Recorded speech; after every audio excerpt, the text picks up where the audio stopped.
Hi everyone, welcome back to the channel. In today's video, we are going to be reviewing AT&T Home Internet in 2026 and answering one simple question, is it actually worth it? So if you are choosing between the fiber, 5G or the traditional broadband, this review is going to help you decide. So first of all, let's just understand what is AT&T Home Internet actually is. So AT&T Home Internet is offered in two main forms, AT&T Fiber in the selected areas and AT&T Internet Air, which uses the 5G wireless instead of the cables. Availability depends heavily on your location. So if I talk about the goods about it, so AT&T Fiber is the strongest option. It is going to deliver very fast and stable speed with equal download and upload speeds, which is great for the video calls, gamings and uploads. Another big advantage is no data cap.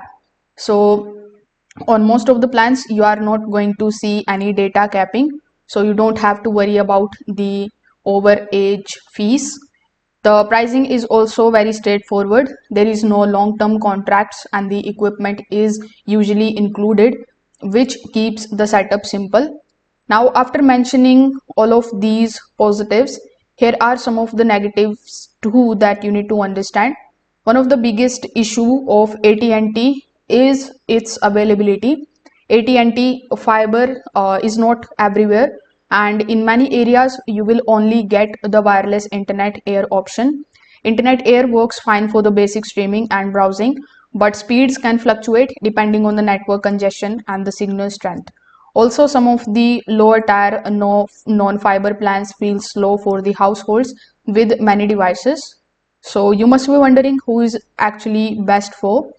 So in my opinion, AT&T Home Internet is best for if it is available in your area and you want fast, stable internet with no data limits. But if fiber isn't available and you need the consistent high speeds, other wired providers may be a better fit. So if this video helped you out, make sure that you like this video and subscribe to the channel. Thanks for watching.